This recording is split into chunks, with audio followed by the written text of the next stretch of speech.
আচ্ছা, আপনারা কি জানেন বই কেন পড়া উচিত বা বই পড়া মানুষেরা আসলে কি জানে?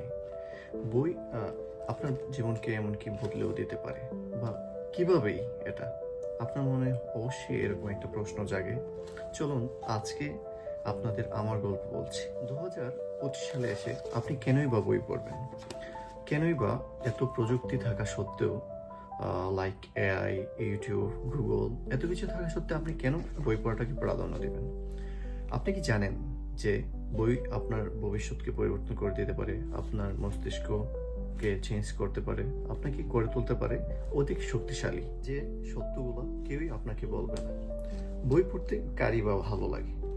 আমি যদি নিজের কথা বলি, একটা সময় আমারও বই পড়তে খুবই বিরক্ত লাগতো।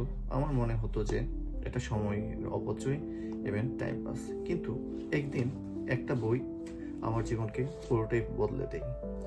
আমি শুরু করি বই পড়া, যা আমার জীবনের শুরুর প্রথম একটা ধাপ। আপনি যদি কখনো বই পড়া শুরু করতে গিয়ে থেমে যান, তাহলে এই ভিডিওটা আপনার জন্য। বই পড়া শুধু জ্ঞান অর্জন নয়, এটা আপনার মস্তিষ্ককে রিপ্রোগ্রাম করে। আপনার মেমোরি বাড়ে, ফোকাস বাড়ে, যার ফলে আপনার ডিসিশন নেওয়ার ক্ষমতা বাড়ে।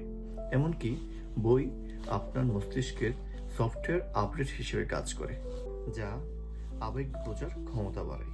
ভাবুন তো, একটা বই পড়ে একজনই হাসছে, অন্যজন কাঁদছে বা আরেকজন অনুভব করছে। এত কিছুর পেছনের কারণই বা কি? ফিকশন বই পড়ে আপনি অন্য মানুষের জীবন সম্পর্কে জানতে পারবেন, যা আপনার ইমোশনাল ইন্টেলিজেন্স বাড়াবে। এমনকি আপনি আপনার বাস্তব জীবনের সম্পর্ক, নেতৃত্ব ও আত্মনিয়ন্ত্রণে কাজে লাগবে। শুধু তাই নয়, আপনি মানুষকে বুঝতেও শিখবেন। সোশ্যাল মিডিয়ায় টানা স্ক্রল, ননস্টপ নোটিফিকেশন সব কিছু আপনাকে অস্থির করে তুলবে। আর এসব কিছু থেকে বের হতে চাইলে বই পড়া আপনার একটি ভালো মেডিটেশন। আপনি তখন শুধু একজন পাঠকই হয়ে উঠবেন না, আপনি নিজের মনকে নিয়ন্ত্রণ করতেও শিখবেন। একটা ভালো বই মানে আপনি কথা বলছেন একজন জিনিয়াসের সঙ্গে। আপনি শিখছেন স্টিভ জবস, রবীন্দ্রনাথ ঠাকুর, মার্কাস অরেলিয়াসদের কাছ থেকে। বই হচ্ছে একটি টাইম মেশিন, একটা মেন্টরশিপ আর উত্তরাধিকার। আপনি হয়তো ভাবছেন সব বই পড়ে শেষ করে ফেলব। আসলে সব বই পড়া বাধ্যতামূলক নয়। আপনি চ্যাপ্টার স্কিপ করতে পারেন, থেমে যেতে পারেন, আবার পুনরায় শুরু করতে পারেন। বই পড়া একটি দৌড় প্রতিযোগিতা নয়, বরং এটি হচ্ছে আপনার জীবনের জ্বালানি, যা আপনাকে সামনে এগিয়ে নিতে সাহায্য করবে। তাই আমি বলবো, আজই বই পড়া শুরু করুন।